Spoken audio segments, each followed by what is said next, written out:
کربلا والوں نے اتنی بڑی قربانی کیوں پیش کی تھی؟ اس پہ غور کرنا چاہیے، سوچنا چاہیے۔ یار 72 لوگ کٹے ہیں، 1 2 4 لوگ نہیں، اور اتنے قیمتی لوگ کہ میں کہتا ہوں اس وقت کائنات میں سب سے قیمتی لوگ یہ 72 نفوس تھے، اور 1 نہیں 2 نہیں 3 نہیں 72 لوگ کٹ کٹ کے نیچے گرتے، اور کسی ایک نے بھی آ کر میرے امام سے یہ نہیں کہا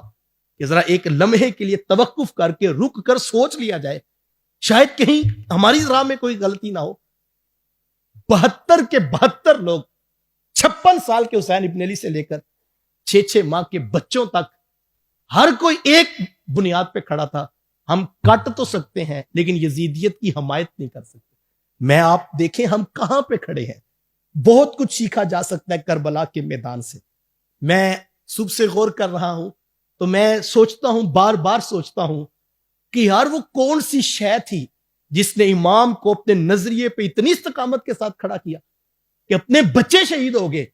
بیٹیاں مخدرات اسلام اور خاندان نبوت کے چشم و چراغ شہید ہو گئے، لیکن ایک لمحے کے لیے نہیں کہا کہ ہم دوبارہ ریویژن کر لیتے ہیں، ہم نظریے کو ریوائز کر لیتے ہیں۔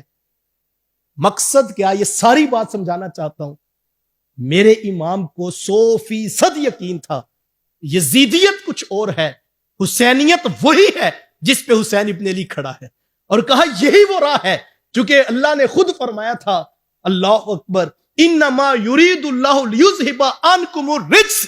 اور میرے امام اس آیت کی تفسیر بننا چاہتے تھے، قیامت تک لوگوں کو پتا چل جائے پلیدی نجاست ادھر کھڑی ہے، اور حسین ابن علی کو یقین ہے کہ ہماری طہارت و پاکیزگی صرف اجسام کی نہیں ہوئی، ہمارے خیالات، نظریات، افکار، سوچیں ساری سونے محمد کے رب نے پاک کر دی ہوئی ہیں، اور حسینیت کا یہ رستہ ہے، اور مجھے یہ متعین کرنا ہے۔ اور میں قرآن کی ایک اور آیت بھی سناؤں گا،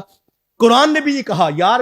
نفس، شیطان، کئی ہیلے ہیں جو بندے کو ڈی ٹریک کر دیتے ہیں، جو انسان کو مجبور کر دیتے ہیں، وہ سوچتا ہے، اور کوئی نہ کوئی سوچ، کوئی خیال۔ میرے حضور نے تو فرمایا تھا کہ شیطان انسان کی خون کی رگوں میں دوڑتا ہے، تو وہ انسان کے ذہن میں کئی وسوسے ڈالتا ہے، لیکن امام کا 6 ماہ کا بچہ بھی گرتا ہے تو ایک لمحے کا وسوسہ نہیں آتا۔ تو قرآن کی آیت کہتی وسوسہ آئے کیسے؟ انہ لیس لہ سلطان علی الذین آمنوا وعلی ربہم یتوکلون۔ قرآن 14 صدیاں قبل بتاتا ہے کہ جن کا ایمان پختہ ہوتا ہے اور جن کی روحوں میں توکل سما چکا ہوتا ہے، شیطان کا ان کے اوپر زور نہیں چلتا ہے۔ اور امام پوری استقامت سے اس لیے کھڑے تھے کہ توکل کی اس معراج پہ پہنچ چکے تھے جہاں لگتا یوں ہے، بلکہ یقیناً ایسا ہی ہے کہ وہ ڈائریکٹ اللہ کے رسول صلی اللہ علیہ وآلہ وسلم سے استقامت کا فیض اور نور لے رہے تھے۔ پوری استقامت کے ساتھ وہ کھڑے تھے۔ صبر،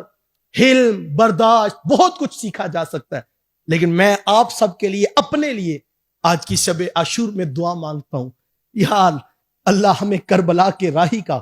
کربل کے کاری کا وہ تیقن نصیب فرما دے، وہ توکل نصیب فرما دے کہ ہمیں اپنے ایمان، اپنے نظریات کا تیقن نصیب ہو جائے، ہم کبھی تذبذب کا شکار نہ ہو، ہم کبھی دائیں بائیں ادھر ادھر نہ دیکھیں، ہمیں 100% تیقن ملے کربلا والوں کا صدقہ کہ ہمیں پتہ ہو یہی راہ الفت ہے، یہی راہ دین ہے، یہی راہ حسینیت ہے، اور ہم نے ڈٹ کر اس کے اوپر کھڑا ہونا ہے، اور یہ توکل اللہ کی طرف سے عطا کیا جاتا ہے، اور یہ استقامت کربلا والوں کی خیرات ہے۔ آئیے کربلا کے قاری سے اپنے لیے استقامت دین طلب کیجئے۔ جب یہ تیقن ہو جاتا ہے تو پھر ہم دیکھتے ہیں اسی استقامت کا نور یزیدیت کی صفوں میں کھڑے ہوئے جناب حر کو ملتا ہے، اور وہ آ کے امام سے معذرت کرتے ہیں اور کہتے ہیں مجھے نہیں پتا تھا یہ بدبخت اس حد تک پہنچ جائیں گے، لیکن ان کا پختہ ارادہ ہے، اور میں ہی وہ ہوں جنہوں نے آپ کو یہاں تک لانے میں مدد کی تھی، لیکن میرے اندر احساس جاگا ہے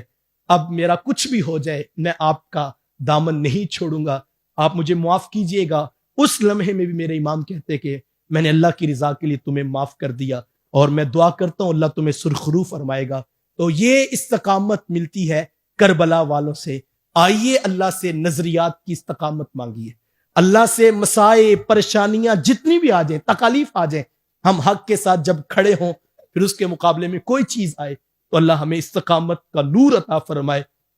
نظریات کی پاکیزگی، خیالات کی طہارت، اور عفت عطا فرمائے تاکہ شیطان کی